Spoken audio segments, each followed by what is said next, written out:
ញញឹមស្រមលែបើបើឃើញភ្លាមហើយຕົកចិត្តស្ទើរមិនបានសាច់ស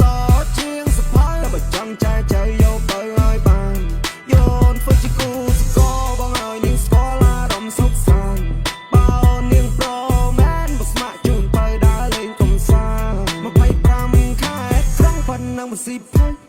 ដើរលេងមិនឲ្យអូនចំណាយលុយមាន power bank ទៅឲ្យអូនដើរទៅបងឲ្យធ្វើកៅអីត្រៀមទៅឲ្យអូនអង្គុយញញឹមស្រមលែបើបើឃើញភ្លាមហើយຕົកចិត្តស្ទើរមិនបានសាច់សជាងសភៅតែបើចង់ចែកចែកយកទៅឲ្យបានយោនធ្វើជាគូស្គរបងឲ្យនាងស្គាល់អារម្មណ៍សុខសាន្តបើនាងប្រមែនបើស្ម័គ្រជូនទៅដើរលេងកំសាន្ត25ខែត្រង់ប៉ុណ្ណឹងមិនស៊ីផុយដើរលេងមិនឲ្យអូនចំណាយលុយមាន power bank ទៅឲ្យអូនដើរទៅបងឲ្យធ្វើកៅអីត្រៀមទៅឲ្យអូនអង្គុយញញឹមស្រមលែបើបើឃើញភ្លាមហើយຕົកចិត្តស្ទើរមិនបានសាច់សជាងសភៅតែបើចង់ចែកចែកយកទៅឲ្យបានយោនធ្វើជាគូស្គរបងឲ្យនាងស្គាល់អារម្មណ៍សុខសាន្តបើនាងប្រមែនបើស្ម័គ្រជូនទៅដើរលេងកំសាន្ត25ខែត្រង់ប៉ុណ្ណឹងមិនស៊ីផុយ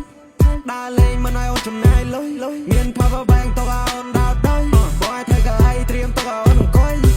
ញញឹមស្រមលែបើបើឃើញភ្លាមហើយຕົកចិត្តស្ទើរមិនបានសាច់សជាងសភៅតែបើចង់ចែកចែកយកទៅឲ្យបានយោនធ្វើជាគូស្គរបងឲ្យនាងស្គាល់អារម្មណ៍សុខសាន្តបើនាងប្រមែនបើស្ម័គ្រជូនទៅដើរលេងកំសាន្ត25ខែត្រង់ប៉ុណ្ណឹងមិនស៊ីផុយដើរលេងមិនឲ្យអូនចំណាយលុយមាន power bank ទៅឲ្យអូនដើរទៅបងឲ្យធ្វើកៅអីត្រៀមទៅឲ្យអូនអង្គុយយោនធ្វើជាគូស្គរបងឲ្យនាងស្គាល់អារម្មណ៍សុខសាន្តបើនាងប្រមែនបើស្ម័គ្រជូនទៅដើរលេងកំសាន្ត25ខែត្រង់ប៉ុណ្ណឹងមិនស៊ីផុយដើរលេងមិនឲ្យអូនចំណាយលុយមាន power bank ទៅឲ្យអូនដើរទៅបងឲ្យធ្វើកៅអីត្រៀមទៅឲ្យអូនអង្គុយញញឹមស្រមលែបើបើឃើញភ្លាមហើយຕົកចិត្តស្ទើរមិនបានសាច់សជាងសភៅតែបើចង់ចែកចែកយកទៅឲ្យបានយោនធ្វើជាគូស្គរបងឲ្យនាងស្គាល់អារម្មណ៍សុខសាន្តបើនាងប្រ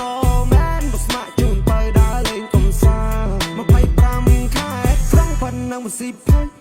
ដើរលេងមិនឲ្យអូនចំណាយលុយមាន power bank ទៅឲ្យអូន